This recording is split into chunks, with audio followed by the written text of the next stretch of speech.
Ce fut un sabbat très spécial au Cameroun, ce pays africain. En fait, ce sabbat fut remarquable dans le monde entier. Le troisième sabbat du mois de mai est la journée mondiale de l'aventurier. Un jour où les clubs aventuriers du monde entier célèbrent leur section. Que signifie être un aventurier?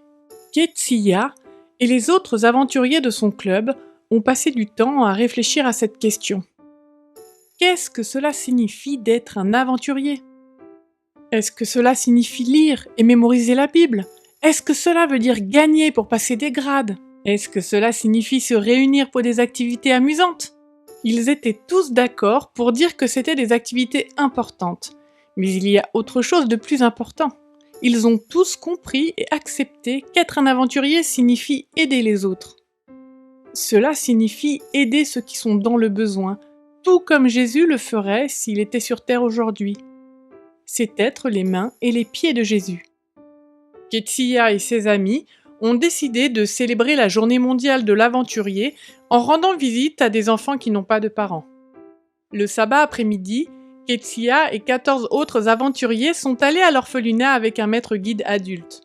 Les orphelins savaient que les aventuriers viendraient leur rendre visite et ils les ont accueillis avec un enthousiasme dans une grande salle de l'orphelinat. Les aventuriers se sont placés d'un côté de la pièce et se sont présentés aux orphelins.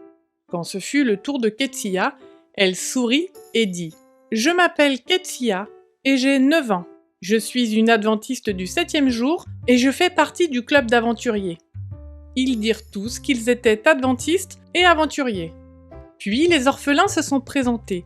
Aucun d'entre eux n'était adventiste ou aventurier, mais ils étaient curieux d'en savoir plus sur eux. Une fois les présentations terminées, le maître guide fit signe aux aventuriers de se mettre ensemble. « Nous allons chanter quelques chansons », a-t-il déclaré. Ketsia et les autres aventuriers ont chanté avec enthousiasme des paroles sur Jésus. Ils ont tapé dans leurs mains pour certaines chansons et fait des gestes pour d'autres. Après avoir fini de chanter, les orphelins ont demandé aux aventuriers de chanter à nouveau, puisqu'ils ont aimé ce qu'ils ont vu et entendu.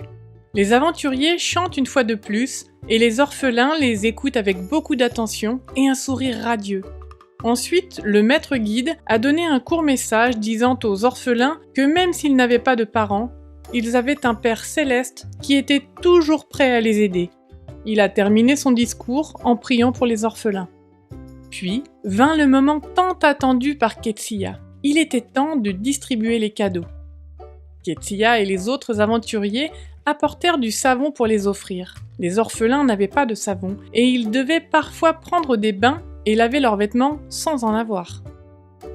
Ketsia tend 2 barres carrées de savon brun à une fillette de 6 ans. La petite fille a fait un grand sourire. Elle était si heureuse. « Merci !» s'exclame-t-elle en acceptant le cadeau.